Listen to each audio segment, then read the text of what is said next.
నా హృదయపూర్వకమైన వందనాలు. లైబ్రరీ గారికి అంటే ఈ అవకాశం ఇచ్చిన ప్రోగ్రామ్ స్వీకరిస్తున్నాను. అలాగే అవకాశం ఇచ్చిన అధికారికి కూడా మరొకసారి వందనాలు తెలియజేస్తాను. కొద్దిసేపు కొన్ని మాటలు మనం దేవుని మాటని పంచుకున్నాము. ద్వారా మన జీవితం ఎలా ఉండాలి, నిత్యరాజ్యంలోనికి వెళ్ళాలి అంటే ఎలాంటి ఆత్మ కలిగి ఉంటే మనం దేవుని రాజ్యంలోనికి ప్రవేశించి యుగయుగంలో ఉంటాము. కొన్ని మాటలు మనం విందాము. ముందుగా కొంచెం ఉపోద్ఘాతం ఇంట్రొడక్షన్ విందాము. ప్రస్తుతం మన జీవితం ఈ లోకం ఎట్లా ఉంది అంటే, ఒక వ్యవసాయదారుడు పొలంలో వేసిన పంటలాగా ఉంది అన్నమాట. వ్యవసాయదారుడు పొలంలో వేసిన పంటలాగా మనం ఎదుగుతూ ఉన్నాం. సో ఈ వ్యవసాయదారుడు ఎలా పంట వేసి ఆ పంట చేతికి వచ్చేంత వరకు దాన్ని కాపుదల చూస్తూ, అలాగే ఆ పంటతో పాటు కొంత ఉపయోగం లేని కలుపు మొక్కల్లాగా ఎలా ఉంటాయి, ఈ విషయం మీద మనం కొంచెం కొన్ని వాక్య వచనాలు చూసుకుంటూ కొంచెం వివరంగా బైబిల్ ప్రకారం ధ్యానిద్దాము. చూడండి, మత్తయి సువార్త 13వ అధ్యాయము 28వ వచనం గమనించినట్లయితే, మత్తయి సువార్త 13వ అధ్యాయము 28వ వచనం.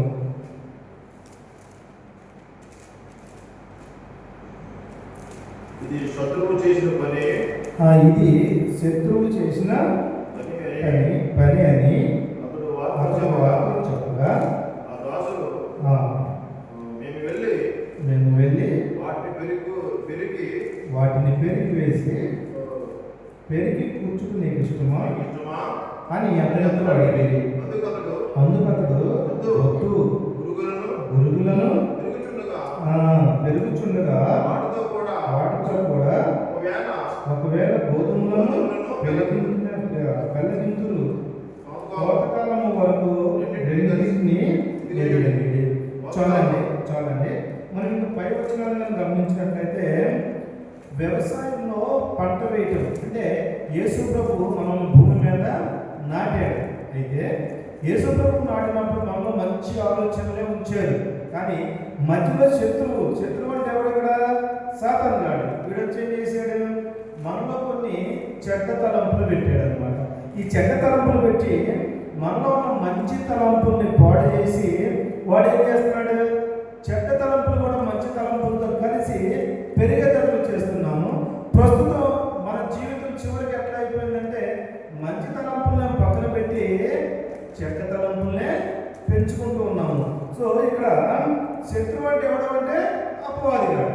అలాగే కోతకాలము వచ్చేంత వరకు అన్నారు. కోతకాలము అంటే ఈ యుగ సమాప్తి వరకు, అంటే లేకపోతే మన జీవితం అంతం వరకు, యుగ సమాప్తి వరకు.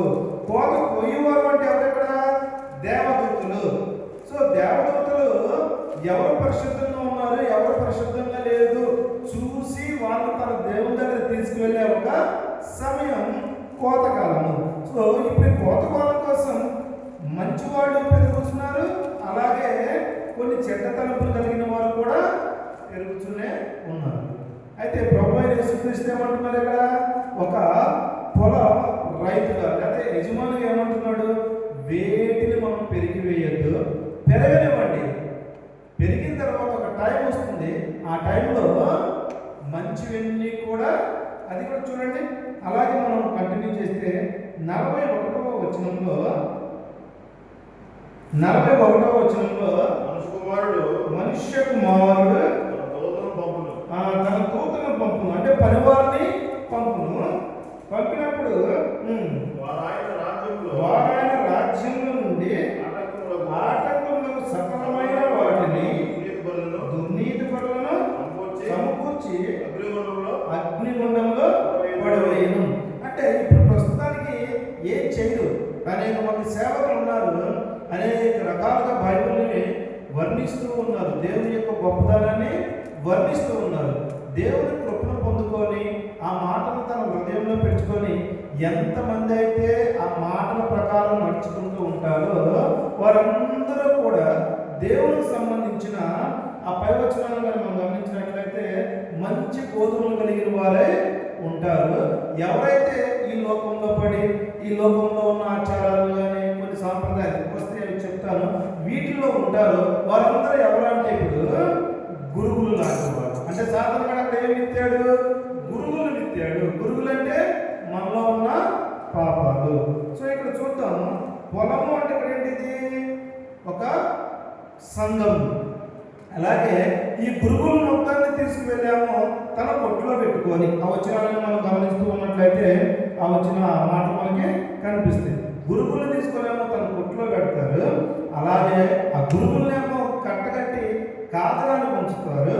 గోధుమలనేమో తన కొట్టులో పెట్టుకుంటారు. సో ఇప్పుడు మన అనుభవాన్ని రెండు రకాలుగా వర్ణించుకున్నాము. గోధుమలను తీసుకెళ్లి కొట్టులో పెడితే కొట్టు యొక్క అనుభవం ఎలా ఉంటుంది అంటే మంచి వ్యక్తులుగా ఉంటే దేవుని రాజ్యంలోనికి మనం ప్రవేశిస్తాము. ఇక్కడ కొట్టు అంటే దేవుని రాజ్యం. దేవుని రాజ్యంలోకి ప్రవేశించినప్పుడు అక్కడ ఎలాంటి అనుభవాలు ఉంటాయి? అదే గురువులుగా ఉన్న ఈ లోక సంబంధమైన వాటి మీద మనం ఆధారపడితే ఇక్కడ అనుభవాలు ఎలా ఉంటాయో ఈ రెండు విషయాల మీద కొద్దిసేపు మనం ధ్యానిద్దాము. ముందుగా మనం కొట్టు అనే ఒక పరలోక రాజ్యం గురించి ధ్యానిద్దాము.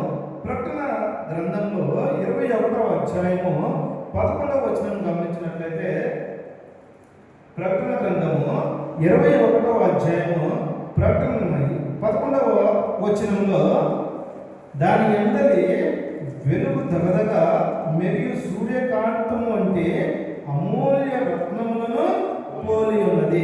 అంటే ఇప్పుడు మనం ఒక సెక్యూరిటీ కొట్టులోకి వెళ్తే ఏంటంటే ఒక సెక్యూరిటీ ఉంటుంది. అలాగే భూమి మీద ఉన్నప్పుడు మనం మన ఆత్మను కాపాడుకొని ఆ యుగ సమాప్తి అప్పుడు లేకపోతే మన మరణానంతరం ఈ లోక సంబంధమైన భౌతిక మరణం పొందినప్పుడు మనము ఆ దేవుని సన్నిధి అనే కొట్టులోనికి ప్రవేశించినప్పుడు అక్కడ పరిస్థితి ఎలా ఉంటుంది అంటే ధగధగా మెరుస్తున్న సూర్యకాంతి వలె ఉంటుంది. అమూల్యమైన రత్నముల వలె పోలి మనం ఉంటాము. అలాగే 23వ వచనంలో కనుక గమనించినట్లయితే దాంట్లో 21, 23వ వచనం చూసినట్లయితే ఇంకా పరలోక రాజ్యం గురించి వర్ణిస్తూ ఆ పట్టణంలో ప్రకాశించుటకై సూర్యుడైనను చంద్రుడైనను దానికి అక్కర్లేదు. దేవుని మహిమయే దానిలో ప్రకాశించుచున్నదే. హల్లెలూయా, హల్లెలూయా. సో సూర్యకాంతి మనకు అవసరం లేదు, అక్కడ చంద్రుడు అవసరం లేదు. ఎవరుంటున్నారు అక్కడ మహా వెలుగుతో? దేవుని మహిమయే ప్రకాశించుతున్నది.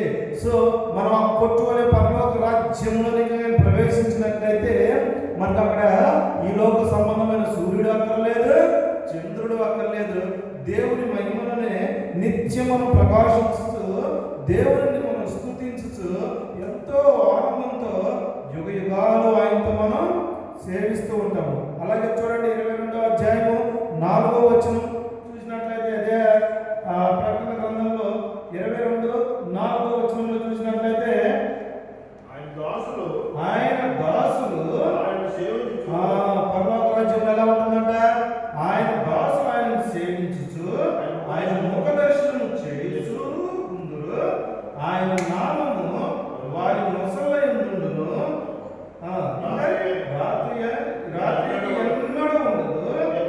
దీపకాంతి అయినను సూర్యకాంతి అయినను వారికి అక్కర్లేదు.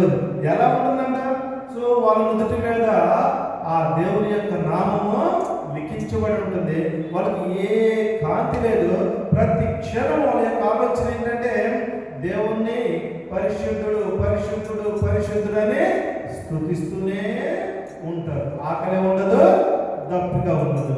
ఇక అక్కడ ఉన్న ఒకే ఒక ఆనందం ఏంటంటే ఆ పరిశుద్ధుడైన గొప్ప దేవుణ్ణి స్తుతిస్తూనే ఉంటారు. అలాగే ఫస్ట్ వచనంలో చూడండి 22 ఫస్ట్ వచనం చూస్తే మరియు స్ఫటికము వలె మెరియునట్టి జీవ జలములు నది దేవుని యొక్క గొర్రెపిల్ల యొక్క సింహాసనము ఆ నది నుండి ఆ పట్టణం రాజు వీధుల మధ్య ప్రవహించుట ఆ దూత నాకు చూపించినది. అంటే ఒక జీవం కలిగిన నది కూడా అక్కడ ప్రవహించుట ఉంటుంది.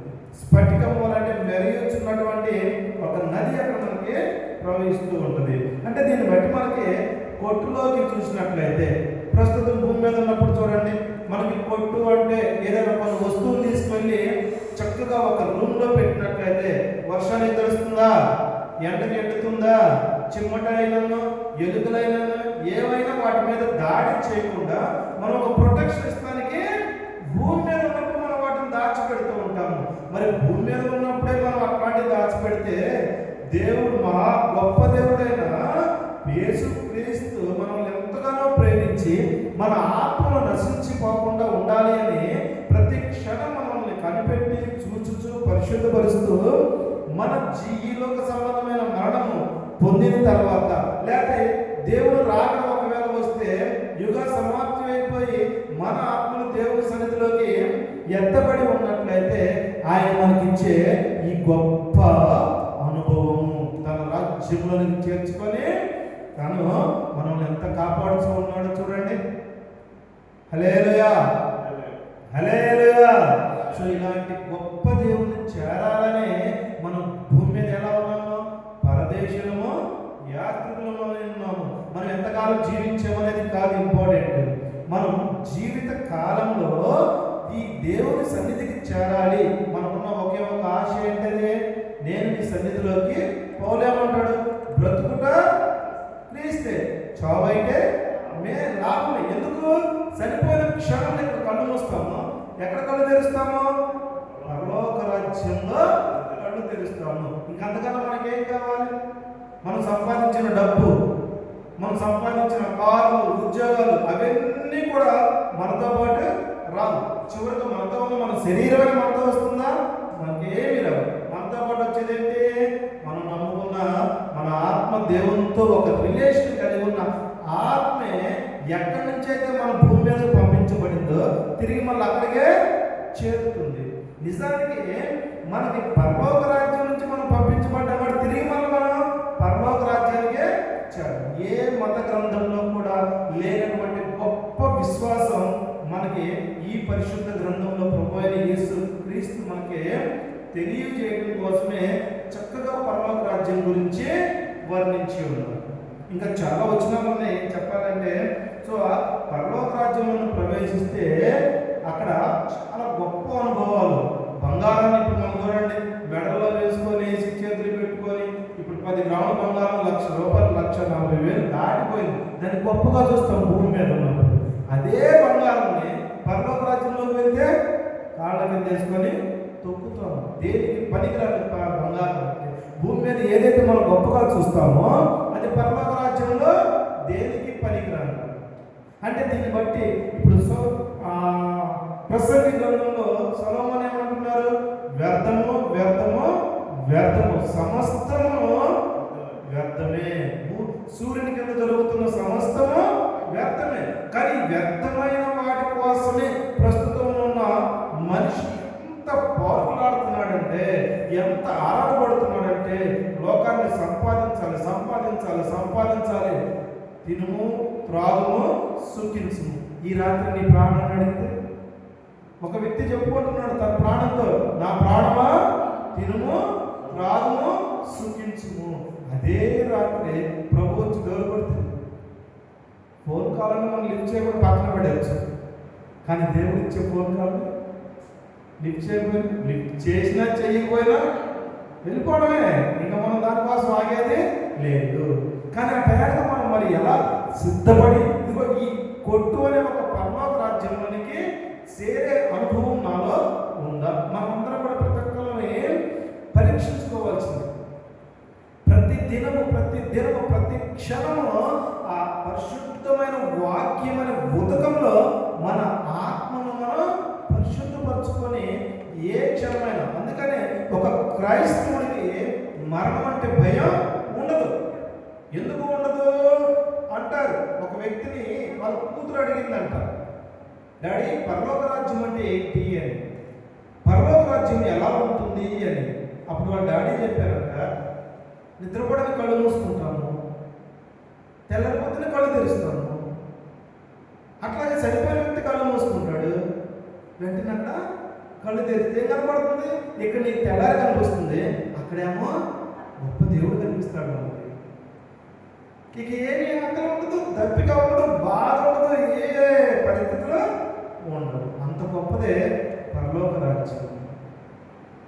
కాబట్టి క్రైస్తవులకు బతుకుతున్న ప్రతి ఒక్కరిని ఎవరైతే పరిశుద్ధ గ్రంథాన్ని చేతపట్టుకొని దేవుని సన్నిధికి వచ్చి ఒక నమ్మకము విశ్వాసంగా ఉన్నారో ప్రతి ఒక్కరి యొక్క నిరీక్షణ ఏంటంటే ఎప్పటికైనా ఎలా అయినా దేవుని సన్నిధికి చేరుడే మన గమ్యం. ఇక అది తప్పితే మనకు వేరే ఆలోచన ఏమీ లేదు. ఒకవేళ ఇది కాదు అనుకొని ఈలోక వాటిని చూసుకుంటూ సాతాను గారు ఎట్లా ఉంటాడు? ఏకంగా యేసు ప్రభువునే కొండ మీదకి తీసుకువెళ్ళిపోయి ఈ లోకమంతా ప్రస్తుతం నా కంట్రోల్లో ఉంది, లోకమంతా ప్రస్తుతం నా కంట్రోల్లో ఉందంటే నిజానికి లోకాన్ని సృష్టించింది ఎవరు? యేసు ప్రభు సృష్టించారు. లోకంలో మనిషిని సృష్టించి ఈ భూమిని విస్తరించండి అని చెప్పి ఆదాముని దీవించి పంపించాడు. కానీ ఇప్పుడు ప్రస్తుతం లోకంలో ఏం ఎంటర్ అయిపోయింది? పాపం ఎంటర్ అయిపోయి ప్రతి ఒక్కరు ఏం చేస్తున్నారు? పైన పరిశుద్ధుడైన దేవుని చూడటం లేదు. అందుకనే కొన్ని చోట్ల ఉంటుంది, సృష్టికర్తను మర్చి సృష్టిని పూజిస్తూ ఉన్నాము. సృష్టికర్తను పక్కన పెట్టాము, సృష్టిని పూజిస్తున్నాము. మీరు ఏ మత గ్రంథంలో చూసినా మనుషులను వర్షిప్ చేయండి.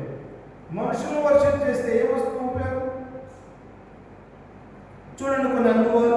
ఈ అనుభవాలే ఎవరైతే లోకంలో ఉంటున్నామో అంటే పరిశుద్ధమైన దేవుని గురించి తెలుసుకోకుండా లోకంలో ఏదో చేయాలని ఇప్పుడు మనం దేవుని సన్నిధిలో ప్రశాంతంగా కూర్చుకున్నాం. ఈ టైంలో లోకం సంపాదన అని చెప్పి సంపాదించుకోవడం తప్పని నేను చెప్పట్లేదు, కానీ ప్రతి క్షణం కూడా ఖాళీ లేకుండా దేవునికి ఇవ్వాల్సిన టైం దేవునికి ఇవ్వకుండా కొంతమంది అయితే కనీసం ఆదివారం పునరుద్ధాన దినం అని పరిశుద్ధంగా ఆచరించాలని చాలా ఉంది, కానీ ఎక్కడ కూడా వాక్యం వినడానికి కానీ చర్చికి వెళ్ళడానికి కూడా సమయం లేకుండా గడుపుతున్నారు. మరి సంపాదించినంత గుంటూరులో మేము ట్యూషన్ చెప్తున్నప్పుడు మా దగ్గరకు ఒక అబ్బాయి వస్తున్నాడు, 8th క్లాస్. ఆ అబ్బాయి చెప్తూ ఉండేవాడు, సార్ మా బాబాయ్, మేము బాబాయ్ అంటారు, ఇప్పుడు చిన్నాన్న అంటారు, మా బాబాయ్ తక్కువ ఏజ్లోనే 40 yearsలో 25 crores సంపాదించాడు సార్ అని రోజు గొప్పగా చెబుతూ ఉంటాడు. ఒక 4 రోజులు గడిచిన తర్వాత 2 రోజులు ఆ అబ్బాయి రాలేదు. ఎక్కడో రోడ్డు మీద కలిస్తే ఆ అబ్బాయిని అడిగాను, ఏంట్రా ట్యూషన్కి రావట్లేదు అంటే ఆ అబ్బాయి కొంచెం బాధపడుతూ ఏడుస్తున్నాడు. ఏమైంది చెప్పురా అంటే మా బాబాయ్ చనిపోయాడు సార్. మా బాబాయ్ చనిపోయాడు సార్ అన్నాడు. ఎలా జరిగిందంటే ఈయన రియల్ ఎస్టేట్ వర్క్ చేస్తాడు, భూములు కొని అమ్మడు. ఈ రియల్ ఎస్టేట్ వాళ్ళు ఎట్లా ఉంటారంటే ఎవరికి చెప్పాల్సిన మాట వాళ్ళు 100 మాటలు చెప్తూ వాటిలో ఒక్క మాట సరైన మాట. కడప వెళ్ళారంట, అక్కడ ఒక పొలం చూశాడు, కొన్నారు, తిరిగి మన గుంటూరుకి వస్తూ 120 kilometers స్పీడ్తో ఉన్నాడు. జస్ట్ డివైడ్ అలా టచ్ చేసింది, కారు అట్లా వేసి దెబ్బ పడింది, ఇటువైపు వేలో లారీ వచ్చి గుద్దేసింది. ఏం చేసుకుంటాడు? 20 కోట్లు, 25 కోట్లు. చివరికి తన బాడీని నేను చేయగలిగాడు, మొత్తాన్ని వదిలిపెట్టి ఇప్పుడు ఆత్మహత్యకు వెళ్ళిపోయింది. ఒక వ్యక్తి చనిపోతే నాకు కలిగే బాధ ఏంటంటే ఆ వ్యక్తి రక్షణలో లేకుండా చనిపోయాడే అని బాధ కలుగుతుంది అనమాట. రక్షణలో వ్యక్తి చనిపోతే ఎడ్వర్డ్ విలియం గారు వినేమంటారు, ఆయన చెప్తారు, వాళ్ళ అత్తగారు చనిపోయినప్పుడు ఆయన క్లియర్గా దర్శనంలో కనిపిస్తుంది. వాళ్ళ అత్తగారు దేవునితో బాగా సంబంధం కలిగి ఉంది. ప్రతిరోజు కొన్ని గంటల తరబడి వాక్యం చదువుతూ ప్రార్థన చేస్తూ ఉంటే ఆమె చనిపోయినప్పుడు ఆత్మను తీసుకువెళ్ళడానికి దేవదూతలు వచ్చారు. అది ఒక లోకరీతిగా ఉన్న వ్యక్తి చనిపోతే మనకు బాగా తెలిసింది. లాజరు ధనవంతుడు. లాజరు ఎక్కడున్నాడు? అబ్రహాముని రొమ్మున ఆనుకొని ఉన్నాడు. లోకంలో ధనంతో గర్వంతో ఉన్న వ్యక్తి ఎక్కడున్నాడు? నరకంలో యాతన పడుతూ ఉన్నాడు. పడవేయబడి యాతన పడుతూ ఉన్నాడు. మనం కొంచెం ఈ పరలోక రాజ్యం గురించి ఏంటి చెప్తాను, ఒకసారి చూడండి. ప్రస్తుతం చనిపోయిన వ్యక్తులు ఎక్కడ ఉంటారు, ఇది ఒక్క మాట చెప్పేసి ఆ తర్వాత మనం ఈ లోక సంబంధమైన వాటిని సుఖాలు చూసుకుంటూ ఉండే అనుభవం గురువులు ఎలా ఉంటుందో కొన్ని మాటలు చెప్పి నేను ముగిస్తాను. ఇప్పుడు మనకి భూమి మీద ఉన్నాం. భూమి మీద నుంచి పైకి వెళ్ళి చూస్తే మనం ఎంత దూరం వెళ్ళినా మనకి ఏమీ టచ్ అవ్వదు. కొన్ని లక్షల కిలోమీటర్లు మనం వెళ్ళగలిగినా మనకి ఏమి టచ్ అవుతుంది. ఇది చుక్కరికి వెళ్ళగలిగితే నక్షత్రాలే టచ్ అవుతాయి. ఒక్కో నక్షత్రం ఎంత ఉంటుంది మన ఆంధ్రప్రదేశ్లో. మరి అట్లా నక్షత్రం ఎంత కనిపిస్తుంది, చిన్నగా కనిపిస్తుంది. అంటే ఎన్ని లక్షల కిలోమీటర్ల దూరంగా ఉంది. అయితే మనకి యేసు ప్రభు ఇచ్చిన దాన్ని బట్టి చూస్తే మొదటి ఆకాశము, రెండో ఆకాశము, మూడో ఆకాశం. మొదటి ఆకాశము, రెండో ఆకాశము, మూడో ఆకాశం. సో మొదటి ఆకాశంలో ఎవరుంటారు? దురాత్మల సమూహం. మనం ఎప్పుడైతే కన్నీటితో ప్రార్థన చేస్తూ ఉంటామో ఆ ప్రార్థన శక్తివంతంగా మనం బలంగా ప్రార్థన విశ్వాసంగా చేస్తే ఆ ప్రార్థన దేవుని దగ్గరికి వెళ్తుంది. ఒకవేళ మనం ప్రార్థన సరిగ్గా చేయలేదనుకోండి, ఈ ప్రార్థన ఈ మొదటి ఆకాశంలోనే ఆగిపోతుంది. అంటే ఎవరున్నారు అక్కడ? దురాత్మల సమూహం. అవి తీసేసుకుంటే దురాత్మల సమూహం అంటే ఎవరు? వాళ్ళు సాతానుగాడే అనుచ్చారు. వాళ్ళు తీసేసుకొని మన ప్రార్థన దేవుని దగ్గరికి చేరకుండా చూస్తాం. రెండో ఆకాశంలో చూస్తే అక్కడ ఎవరు ఉంటారు? సాతానుగాడి సింహాసనం ఉంటారు. రెండో ఆకాశంలో సాతానుగాడి సింహాసనం ఉంటుంది. మూడో ఆకాశంలో ఎవరు ఉంటారు? ఇది మనం ఒకసారి చెప్తాను. ఇప్పుడు భూమి కిందకి మనం అబ్జర్వ్ చేస్తే భూమి మీదకి ప్రభు అయిన యేసుక్రీస్తు రాక ముందు ఈ పరదేశం అనేది భూమి కింద ఉండేది. పరదేశం అనేది భూమి కింద ఉండేది. ఎప్పుడైతే ప్రభు అయిన యేసుక్రీస్తు భూమి మీదకి వచ్చి మన పాపాల నిమిత్తం సిలువ వేయబడి మరణించి మూడవ దినాన జయంగా లేచాడు. లేచినప్పుడు ఆయన ఏం చేశాడు? ఈ పరదేశంలో భూమి కింద ఉన్న పరదేశంలోకి వెళ్ళి అక్కడ అప్పటి వరకు ఉన్న పరిశుద్ధులందరూ తీసుకొని ఇప్పుడు ఎక్కడ వెళ్ళిపోయింది పరదేశి అంటే మూడో ఆకాశంలోకి వెళ్ళింది. అంటే ఇప్పుడు పరదేశం ఎక్కడ ఉంది? మూడో ఆకాశంలో ఉంది. ఇప్పుడు మరి భూమి కింద ఏముంది? పరదేశం వెళ్ళిపోయింది కాబట్టి దాని ప్రక్కనే పాతాళం ఉంది. ఇప్పుడు చనిపోయిన ఆత్మలన్నీ ఎక్కడ ఉన్నాయి అంటే పాతాళంలో ఉన్నాయి. ఈ పాతాళం అనుభవం అయిపోయిన తర్వాత దాని నెక్స్ట్ స్టెప్ ఏంటంటే ఒక అగాధము, చీకటి కలిగిన అగాధం. సాతానుగాడితో ఫాలో అయిన కొంతమంది దేవదూతలు ఉన్నారు. ఆ దేవదూతల్ని ప్రభు యేసుక్రీస్తు ఎక్కడ దాచిపెట్టాడంటే ఆ చీకటి కలిగిన అగాధంలో దాచిపెట్టాడు అనమాట. చీకటి కలిగిన బిలము అంటారు. ఎస్, దాని అడుగు ఉండదంట, దాంట్లో దాచిపెట్టాడు. వచ్చింది నేను మీకు చూపిస్తాను. అది దాటిపోయిన తర్వాత తీర్పు దినం ఉంటుంది కదా, ఆ తీర్పు దినం అప్పుడు దాని క్రింద ఉన్న అగ్నిగుండం ఓపెన్ చేయబడుతుంది. అప్పుడు ఈ పాతాళంలో ఉన్నవి, చీకటి కలిగిన బిలంలో ఉన్న ఆత్మలన్నీ అగ్నిగుండంలోనికి పడిపోతాయి. అది రెండవ మరణం. ఇప్పుడు ఎవరైతే భూమి మీద ఉండి ఇందాక చెప్పిన ఆ పరలోక రాజ్యం అనుభవంలోకి చేరాలి అని ఎప్పటికప్పుడు మాటల ద్వారా కానీ, ప్రవర్తన ద్వారా కానీ, క్రియల వల్ల కానీ తన ఆత్మను పరిశుద్ధంగా కాపాడుకుంటాడో, ఇప్పుడు ఆ వ్యక్తి ఒకవేళ దేవుని రాకముందు చనిపోయాడు అనుకోండి, ఆ వ్యక్తి ఎక్కడికి వెళ్తాడంటే మూడవ ఆకాశంలో ఉన్న పరదేశంలోకి వెళ్తాడు. ఒకవేళ మనం బ్రతికుండగానే దేవుని రాకడ వచ్చిందనుకోండి, ఇప్పుడు మూడవ ఆకాశంలో ఉన్న ఈ ప్రభు అయిన యేసుక్రీస్తు పరిశుద్ధులందరూ తీసుకొని రెండవ ఆకాశంలోనికి వస్తారు. మనం అందరం కూడా రెప్పపాటులో మార్పు చెంది ఆ రెండో ఆకాశంలో యేసు ప్రభుతో కలుసుకుంటాం. అప్పుడు అక్కడ ఉన్న సాతానుగాడి సింహాసనానికి ఏమీ చేయదు. కాబట్టి మనం ఎప్పుడైనా కానీ ఎట్లా ఉండాలంటే పరలోక సంబంధమైన కొట్టు అనే అనుభవము కలిగి మనం ఉండాలి. అట్లాగే ఒకవేళ మనం అలా కాకుండా లోకంలో ఉన్న వాటిని చూసుకుంటూ, లోకంలో ఉన్నవాళ్ళు ఇందాక చెప్పాను కదా గురువులు లాంటి అనుభవం అని, అక్కడ మనం వచనంలో చూసినప్పుడు మత్తయి సువార్త 13వ అధ్యాయము 30వ వచనంలో మనం చూసినట్లు గురువులు ఏం చేస్తామన్నారు? వాళ్ళు వాటిని వేరు చేసి కట్టగట్టి అగ్నిగుండంలో ముందుగా వాటిని కూర్చి కాల్చివేయటకు కట్టలు కట్టి.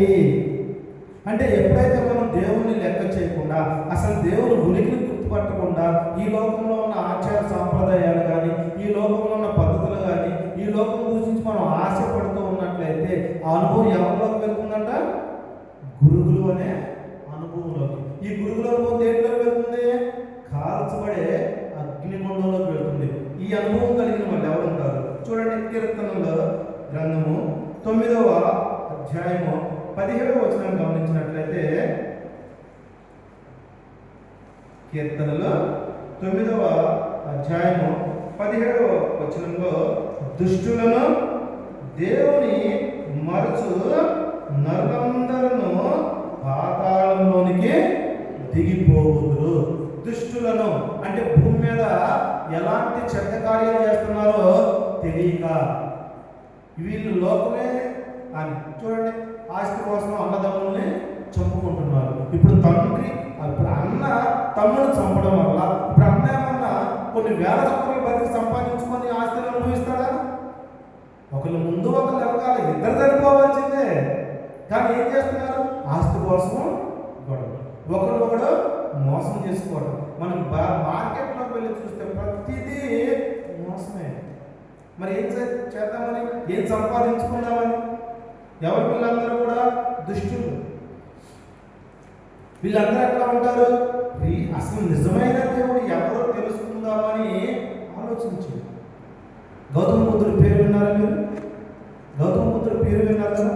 29వ సంవత్సరం వరకు తను ఒక రాజుగా పరిపాలన చేసిన వ్యక్తి గౌతమ బుద్ధుడు.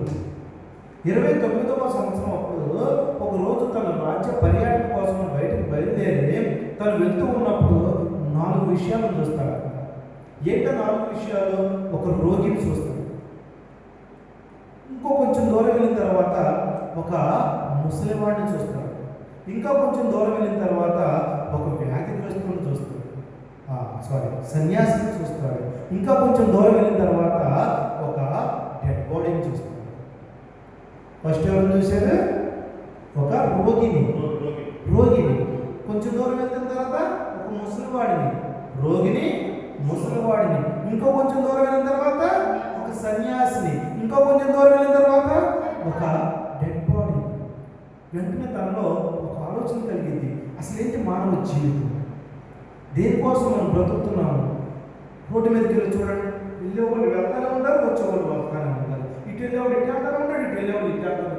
రోడ్డు దాడదామంటే ఎందుకు వెళ్తున్నారు, ఎందుకు వస్తున్నారు? అది కూడా ఎంత స్పీడ్తో వెళ్తుంటారు. దేనికోసం పాటలాడుతున్నారు? ఆదివారం వస్తే చివరికి సరే అన్ని పక్కన పెడదాము. దేవుని వాక్యం తెలిసి క్రైస్తవులని పేరు పెట్టబడిన వాళ్ళు కూడా దేవుని సన్నిధిలోకి వచ్చి భక్తులను గంట సేపు దేవుని వర్షిప్ చేయలేకపోతున్నారు. ఆదివారం అంటే వాళ్ళకి తెలిసింది ఏంటంటే ఈరోజు ఎవరు చక్కగా తెచ్చుకోవడం, తినడం, పడుకొని ఎంజాయ్ చేయడమే. క్రిస్టమస్ దినాల పేరు మాత్రం క్రిస్టమస్, పైన స్టార్ పెడతారు, ఇంట్లో బాల్ పెడతారు. పైన స్టార్ పెడతారు క్రిస్టియన్స్ అని, ఇంట్లో వచ్చి రోజు ముందు తెచ్చుకొని బాల్ పెట్టుకుంటారు. ఏం అనుభవంలో ఉన్నారు వాళ్ళు? పేరుకు మాత్రం అన్ని బైబిల్ పేర్లే ఉంటాయి. వాళ్ళ పేర్లు చూస్తే అన్ని బైబిల్ పేర్లే, కానీ చేసేది పక్కా మోసం. ఎవరు వీళ్ళంతా? దేవుడు భయం ఉన్న వాళ్ళేనా? ఒకవేళ దేవుడు భయం ఉంటే అలా చేస్తారా? అందులో వాళ్ళ బట్టే కదా దేవుడు నా అవమానం పాలవుతుంది. వాళ్ళ బట్టే కదా దేవుడు కృప పొందుకొని కూడా దేవుడి సన్నిధిలో ప్రవేశించవలసిన అన్యులు రాకుండా ఈ క్రైస్తవులను తింటారని చెప్పి అంటుంది. ఎవరు వీళ్ళంతా? ఎక్కడికి వెళ్తారు వీళ్ళు? చూడండి, అక్కడ దుష్టులను దేవుని మనసు జనులందరూ దిగిపోయే ప్లేస్. ఏ ప్లేస్ అది? పాతాళం. నిజానికి పాతాళం క్రియేట్ చేసింది మనుషుల కోసం కాదు. జాన్ మిల్టన్ అనే ఒక ప్రముఖ పోయెట్, రచయిత, 1650-60 ఆ టైంలో బ్రతికిన వ్యక్తి. తను బైబిల్ గురించి చాలా పుస్తకాలు రాస్తే తను తక్కువ టైంలో చాలా గొప్ప నేమ్ పొందుకుంటాడు. అలాంటి వ్యక్తికి ఒక్కొక్క ఆలోచన, కోరిక ఏంటంటే ఒక బుక్ రాయాలి. భూమి మీద మనుషులు ఉన్నంత కాలం ఆ బుక్కి వాల్యూ తగ్గకూడదు, అలాంటి బుక్ రాయాలని ఆలోచించుకుంటూ ఉన్న టైంలో అతనికి ఒక యాక్సిడెంట్ జరిగి కళ్ళు కాలిపోతాయి. తన కోరిక నెరవేరిందా? నెరవేరలేదు. అయినా తన కోరిక మాత్రం చావలేదు. తన మనవరాలు దగ్గర కూర్చోబెట్టుకొని ఆయన ఒక బుక్ రాద్దామని డిసైడ్ అయ్యాడు. ఆ బుక్ నేమే ప్యారడైజ్ లాస్ట్. ప్యారడైజ్ అంటే పరలోకం, లాస్ట్ అంటే పోగొట్టుకోవడం. ఎవరు పోగొట్టుకున్నారు పరలోకాన్ని? సాతాను గాడు, లూసిఫర్ ఒకప్పుడు ఎలాంటి పొజిషన్? దేవుడి దగ్గర ఒక ప్రధాన దూతగా ఉన్నవాడు. ఇప్పుడు వాడి సింహాసనం కావాలని దేవునికి వ్యతిరేకంగా అయ్యి వాడితో పాటు 3 కోటి మంది దేవదూతల్ని తన వైపు తిప్పుకున్నాడు. ఇప్పుడు దేవుడు ఏం చేశాడు? వాళ్ళని అక్కడి నుంచి త్రోసి వేస్తే వాళ్ళు కింద ఒక అగాధమైన అగ్నిగుండాన్ని సృష్టించాడు. ఆ అగ్నిగుండమే ఇందాక మనం అనుకున్నది. 2వ మరణం పొందినప్పుడు దేవుడి సన్నిధిలో లేని ప్రతి ఒక్క ఆత్మ అగ్నిగుండం. నిజానికి అగ్నిగుండం ఎవరి కోసం సృష్టించారు అంటే సాతాను యొక్క సైన్యం కోసం సృష్టించబడింది. కానీ ఇప్పుడు అగ్నిగుండంలోకి ఎవరు వెళ్తున్నారు? దేవుడు ఎంతో ప్రేమతో చూసుకున్న మనుషుల ఆత్మను సూసైడ్ చేసుకోవాలి. ఎవరిచ్చాడండి అధికారం? ఆత్మను చంపుకోవడం దేవుడు ఇచ్చాడు అధికారం. సూసైడ్ చేసుకుని చిన్న ప్రాబ్లం వస్తే, మొన్న ఇంటర్నెట్ రిజల్ట్ వచ్చినాయి, తెలంగాణలో 10 మంది సూసైడ్ చేసుకుని ఒక్కరోజు. ఇప్పుడు రిజల్ట్లో పాస్ అవ్వక బట్టలేమా? అందరూ చదువుకొని పాస్ అవుతున్నారు. కట్టడం లేదని చంపేస్తున్నారు. ఎన్ని ప్రాబ్లమ్స్ జరుగుతుంది. న్యూస్ పేపర్ ఓపెన్ చేస్తే యాక్సిడెంట్లు, సూసైడ్ తప్ప వేరే విషయం లేదు. ఆస్తి కోసం గొడవ, అధికారం కోసం చంపుకోవడం. వీళ్ళంతా ఎవరు అంటే పాతాళానికి దిగిపోయే దుష్టులు లాంటి వాళ్ళు. ఇంకో వచనం చూడండి, ప్రకటన గ్రంథం 21వ అధ్యాయము 8వ వచనం గమనించినట్లయితే ఇంకా కొంతమంది పనులు ఉంటాయి అక్కడ. ఎవరు పాతాళానికి దిగిపోయేవాడు? ప్రకటన గ్రంథం 21వ అధ్యాయము 8వ వచనంలో చూసినట్లయితే అక్కడ ఒక లిస్ట్ ఉంటుంది చూడండి. పిరికివారును, అవిశ్వాసులను, అసహ్యులను, నరహంతకులను, వ్యభిచారులను, మాంత్రికులను, విగ్రహారాధికులను, అబద్ధికులను, అగ్నిగంధకములతో నుండి గుండంలో పాలు పంపులు పొందెదరు. ఎవరు అక్కడ? అది 2వ మరణం. ఎవరు? పిరికివాళ్ళు. చూడండి, ప్రేరు క్రైస్తవులే, కానీ 4 మాటలు దేవుని మాటలు వేరే వాళ్ళకి చెప్పాలంటే భయం. పేరు క్రైస్తవులే, చర్చిలోకి వస్తే ఒక రకమైన భక్తి, చర్చి దాటితే ఇంకొక భక్తి, ఫంక్షన్లకు వెళ్తే ఒక రకమైన భక్తి ఉంటుంది, చర్చిలోకి వస్తే ఒక రకమైన భక్తి ఉంటారు. ఎవరు వీళ్ళంతా? పిరికివాళ్ళు. నేను దేవుడు నమ్ముకున్నాను అని ధైర్యంగా చెప్పగల ధైర్యం కాకపోతే వాళ్ళు ఎవరు? వాళ్ళు పిరికివాళ్ళే. ఆ వీధిలో ఉంటారు, దేవుణ్ణి ఆరాధిస్తుంటారు కొన్ని సంవత్సరాల నుంచి, కానీ ఆ పేరు మాత్రం ఎవరికి తెలియదు. అదేమంటే మా కులం వాళ్ళు ఏమంటారు, మా మతం వాళ్ళు ఏమంటారు, మా బంధువులు ఏమంటారు. ఎవరు వీళ్ళు? పిరికివాళ్ళు. అలాంటి వాళ్ళు ఉందా రాజ్యం? వాళ్ళందరూ ఎవరు? గురువులు లాంటి వాళ్ళు. వాళ్ళంతా గురువులు. సాతానుగాడు పెట్టాడు ఆ భయం సాతానుగాడు పెట్టాడు. ఆ సాతానుగాడు గురువులు ఎవరు అంటే ఈ పిరికివాళ్ళు. వీళ్ళు దేవుడి గురించి ప్రచారం చేయరు. అక్కడ ఏమన్నాడు? సువార్తలో పాఠ్యభాగాలు చూస్తున్నప్పుడు నా నిమిత్తము తల్లినైనను తండ్రినైనను సమస్తాన్ని వదులుకొని ఎవరు సువార్తను ప్రకటిస్తారో సకల జనులకి నా నామాన్ని ప్రకటిస్తూ ఉంటారు. కానీ ఎంతమంది చేస్తున్నారు పని? కొడుతున్నారని, చంపుతున్నారని. అలా అయితే 12 మంది శిష్యులు ఎంత భయంకరంగా చంపారు. మరి భయపడ్డారు అక్కడ. మనకున్న ఒక నిరీక్షణ, ఇక్కడ చనిపోతే ఒక పరిశుద్ధమైన వ్యక్తిని చంపడం ద్వారా ఇచ్చే నష్టమే లేదు. ఆ వ్యక్తి ఎక్కడికి వెళ్తాడు? డైరెక్ట్గా పరలోకానికి వెళ్తాడు. చంపినోడు శ్రమ. యేసు ప్రభువు శిలువ మీద మరణించడానికి భూమి మీద వచ్చాడు. యూదాకి ఏం పని? ఇప్పుడు శ్రమ ఎవరికి? యూదాకు వచ్చింది. యూదా చేయకపోయినా చేయాల్సిన కార్యక్రమం యేసు ప్రభు ముగించే వెళ్ళేవాడు. కానీ యూదా ఏం చేసింది? ఆ కార్యక్రమం చూసుకొని చివరికి సూసైడ్ చేసుకొని నడుము పేరు కూడా బయటకు చచ్చిపోయారు. ఒక పరిశుద్ధమైన వ్యక్తిని చంపితే వ్యక్తి చక్కగా వెళ్తున్న ఆత్మ పరలోకానికి, కానీ చంపిన వాడికి అదే పరిశుద్ధమైన వ్యక్తిని చంపుతూ ఉంటే క్రైస్తవులు అయ్యుండి కూడా చూస్తూ ఉంటారే తప్ప ఎదిరించేవారు లేరు, కనీసం అడ్డుకునేవాడు లేరు. ఎవరు వీళ్ళంతా? అవిశ్వాసులు. చర్చికి వస్తానే ఉంటారు, చర్చికి వస్తానే ఉంటారు. మూలని ఏమైనా పెడితే ఈసేంటి మూల ఏమైనా ఇద్దాము. మరి ఎవరినైతే విశ్వాసం నీకు? చర్చికి వస్తానే ఉంటారు, వాక్యం వింటూనే ఉంటారు. రోడ్డు మీదకి వెళ్తున్నప్పుడు నల్ల పిల్ల ఎదురైతే ఏమైతే విశ్వాసం ఆరంభం? వాస్తు ఇలాంటి మూఢనమ్మకాలన్నింటినీ పెట్టుకొని వాటికి భయపడతారే తప్ప నాకు ఒక ప్రభు అయిన యేసుక్రీస్తు ఒక బలమైన శక్తి కలిగిన నామం నాకుంది అని ధైర్యం ఉంది. ఎవరు వీళ్ళంతా? ఆ విశ్వాసం. ఇంకా కొంతమంది అంటారు అందరూ సమానమేనా? ఎలా అవుతారు అందరూ సమానం? అందరూ పుట్టుక ప్రభు యేసుక్రీస్తు పుట్టుక ఒకటేనా? అందరూ వచ్చిన విధానం ప్రభు యేసుక్రీస్తు విధానం ఒకటేనా? వచ్చిన విధానం తెలియని మూర్ఖులు, వాక్యమైన మూర్ఖులు ఏం మాట్లాడతారు? అంతా సమానం. ఎవరు వీళ్ళు? అవిశ్వాసం, దేవుడిని నమ్మని వారు. ఇంకేమన్నారు అక్కడ? అట్లా అక్కడ వివరిస్తే అసహ్యులను, నరహంతులు. కొంతమంది మాటలు వ్యక్తిని చంపాల్సిన పని లేదండి, మాటల ద్వారా ఎదుటి వాళ్ళని బాధ పెట్టేసి భయపెట్టేసేసి వాళ్ళు చనిపోయేటట్లు నరహంతులు, వ్యభిచారులు, మాంత్రికులు, విగ్రహాలు. ఇది చూడండి, విగ్రహాలు. మనం ప్రభు యేసుక్రీస్తు ఎక్కడైనా ఒక విగ్రహం చూపించి ఇది నా రూపం అని చెప్పారా? అంత గొప్ప మోషేయే ప్రభు నేను చూస్తానంటే ఏమన్నారు? నన్ను చూసి అంత ఓపిక నీలో బండ సొంతం దాక్కుంటే నేను దాటిపోతాను, నాకు చెయ్యి అడ్డం పెడతాను, నా వెనకాల రూపం చూడమన్నాను. ఏది? ముఖాముఖిగా మాట్లాడిన మోషేతులనే. అలాంటి మనం మళ్ళీ వేసిన దగ్గర నుంచి ఫొటోస్ పెట్టుకొని ఆ ఫొటోస్ గురించి మొన్న ఈ మధ్య కూడా కొన్ని కామెంట్స్ వచ్చినాయి.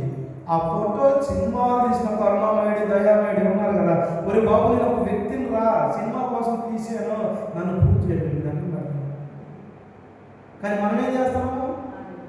సిమెంట్ ఒక తాగుబోతాడు సిమెంట్ చేతితో ఒక సిలువను చేసి పెడితే సిలువను మొక్కొస్తున్నాము. ఎందుకు సిలువను పెట్టుకుంటున్నాము? ఆ రోజుల్లో ఉన్న రోమన్ సామ్రాజ్యంలో అక్కడున్న భయంకరమైన శిక్షలో ఇది ఒక శిక్ష. అలాంటి భయంకరమైన శిక్షను మోసారు కాబట్టి, అది సెలక్షన్ చేసుకున్నారు కాబట్టి, మీరు కూడా ప్రతిరోజు ఇలాంటి సిలువ అనుభవంలోనే ఉంటూ మిమ్మల్ని మీరు పరీక్షించుకోండి, నా సన్నిధిలో ప్రవేశిస్తారని దేవుడు మనకు ఒక రూపం చూపించారు. అంతేగాని సిలువను పెట్టుకుని పూజించుకున్నారు. కొంతమంది పెట్టుకుంటారు, లేకపోతే అని ముందు పెట్టుకుంటారు. దేని మీద విశ్వాసం అంటే విగ్రహారాధన. దండం పెట్టుకుంటారు. యేసయ్య గారు ఒకసారి చెప్పారు, ఒక ఆమె చర్చికి వచ్చేసి గొప్ప నుండి డబ్బా తీసుకొచ్చింది. అయ్యా ప్రార్థన చేయండి.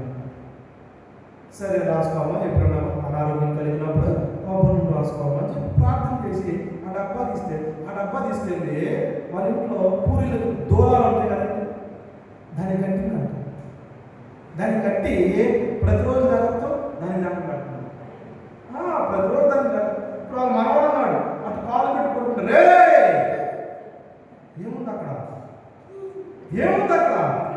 తీకాడు. ఒకవేళ గొడవాడుకుంటే ఏమంటుంది తెలుసా? ఇక్కడొద్దు, బయటికి వెళ్దాం పదా, ఇక్కడ డబ్బా ఉంది, బయటికి వెళ్దాం పదా. దేనికి ఇస్తున్నాం రెస్పెక్ట్? దేన్ని ఆమె ఆరాధిస్తుంది? ఎవరు వీళ్ళంతా? విగ్రహాలు. సో ఒక విగ్రహాన్ని హృదయంలో పెట్టుకొని దాన్ని ఆరాధిస్తున్నారే కానీ పొద్దున్నే లేచి బైబిల్ ముద్దు పెట్టుకుంటూ బైబిల్ ముద్దు పెట్టుకుంటే ఏమన్నా వచ్చిందా? బైబిల్లో ఏమన్నా వచ్చింది చదివి దాని ప్రకారం మన హృదయాన్ని మనం శుద్ధి చేసుకొని నడుచుకుంటే దేవుని కృప మనం తోడుగా ఉంటుంది.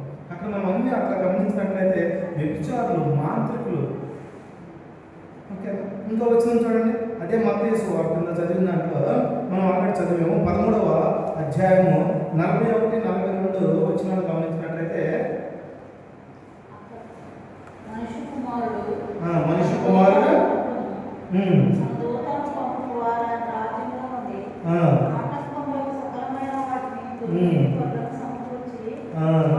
చూడండి, అక్కడ ఒకవేళ ఇలాంటి అనుభవం కలిగిన వాడు పరలోక రాజ్యం నుంచి కాకుండా ఇప్పుడు నరకానికి వెళ్ళడమే కదా, అలాంటి వాళ్ళు నరకానికి వెళ్తే ఎలా ఉంటుంది? నరకంలో పరలోక రాజ్యం ప్రశాంతంగా ఉంటుందా? భూమి మీద అంత సకలం అనుభవించిన ధనవంతుడు పరలోక నరకానికి వెళ్ళిపోయి ఏమన్నాడు? చిటికిన వేలు బాబా, అది మహాసమే, చిటికిన వేలు నుంచి ఒక్క డ్రాప్ అయ్యామంటే అబ్రహం ఏమన్నాడు? నీకు నాకు అంత అగాధం ఉందే, అంత సీన్ లేదు అన్నారా లేదా? ఇంకేమన్నాడు ధనవంతుడు? సరే సరే సరే, భూమి మీద అన్నదమ్ములు ఉన్నారు, కనీసం వాళ్ళకి కొన్ని వేల లక్షల మంది సేవకులు ప్రస్తుతము భూమి మీద కూటాలు పెట్టి ఇంటింటికి తిరిగేసి సువార్త కూడికలు అని చెప్పని సండే అని మండే అని రోజు ప్రార్థన కూడికలు పెట్టి చెప్తుందేంటి?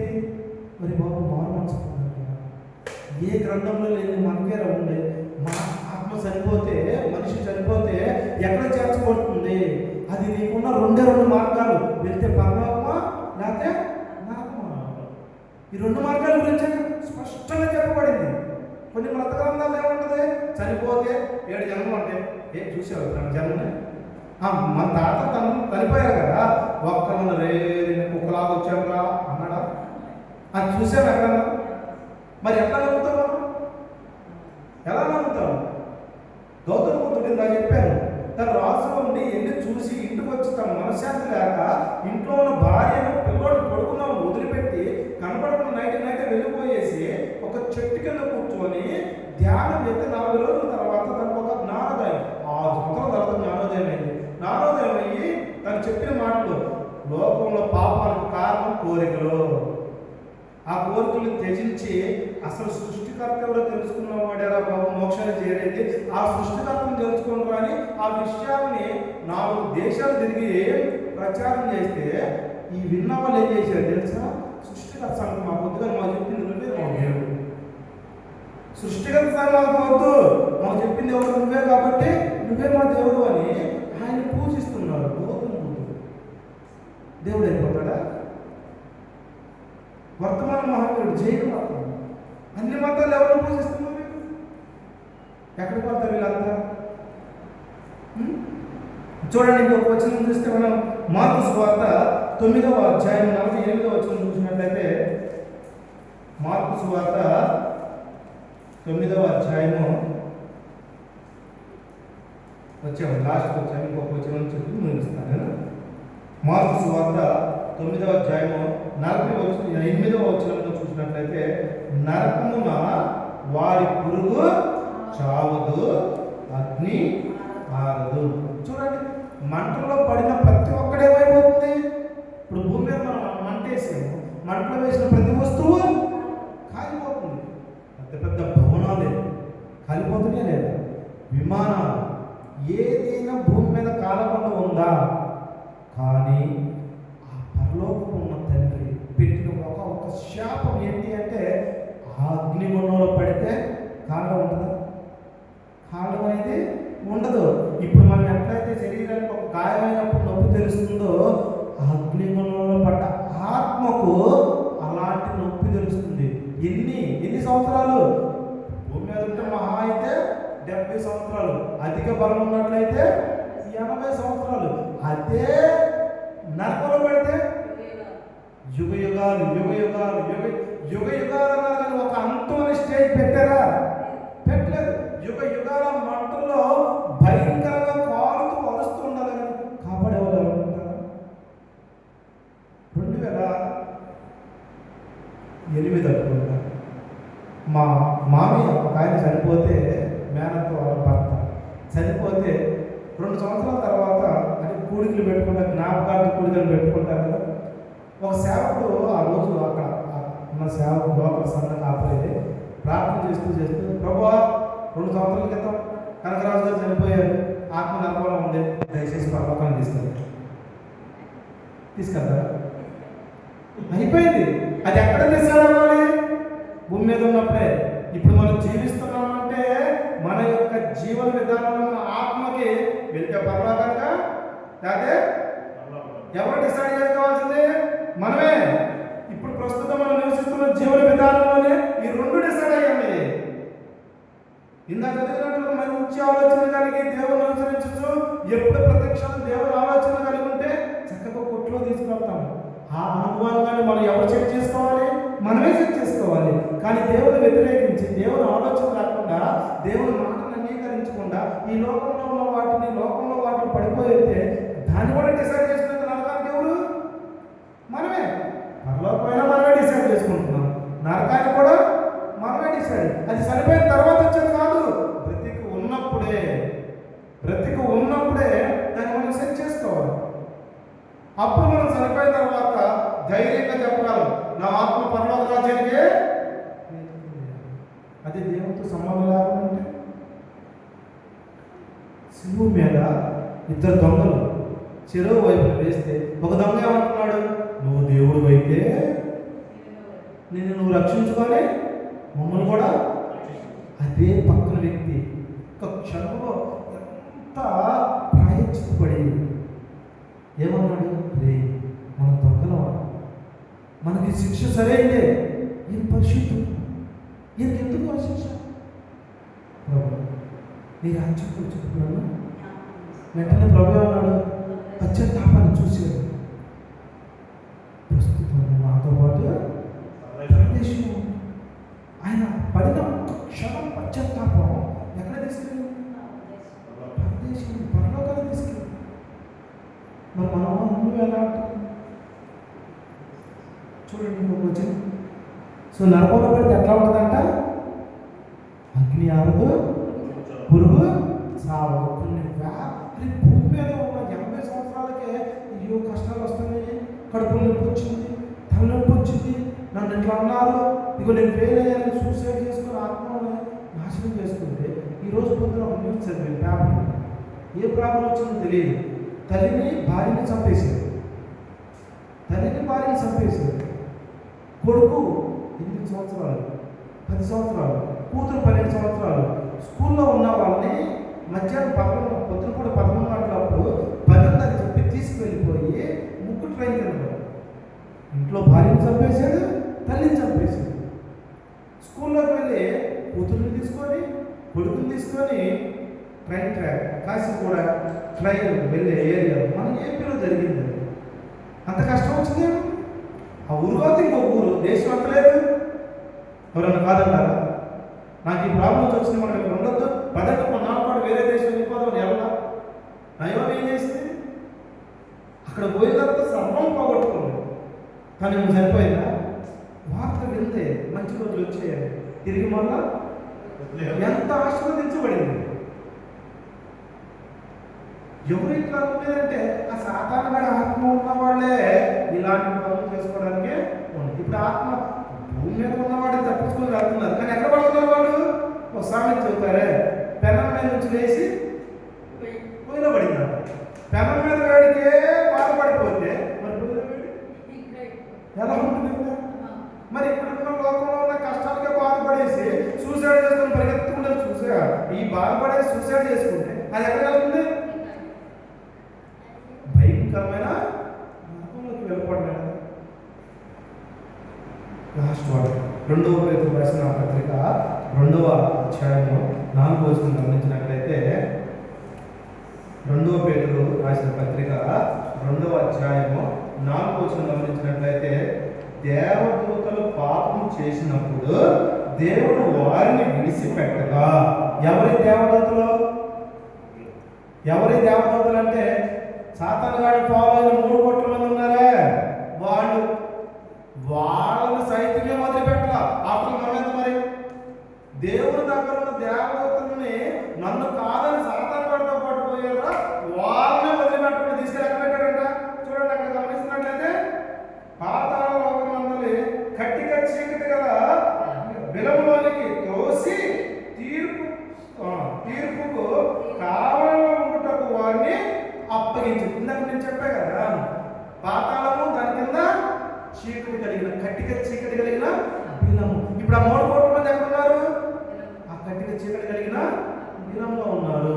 ఇప్పుడు దాని క్రింద ఉన్న అగ్నిగుండంలోకి వెళ్ళాల్సింది వాళ్ళు, కానీ మనం నిజానికి నరకం అనేది మనకు కాదు, ఎవరి కోసం? వాళ్ళ కోసం. కానీ మనమేమో సాతాను వాడిని ఫాలో అయ్యి, సాతాను వాడి ఆచారాలు, ఆ పద్ధతులు, సాంప్రదాయాలు వీటన్నిటిని పెట్టుకొని వాడి సంతానంతో పాటు మనం కూడా ఎక్కడ వెళ్తున్నాం?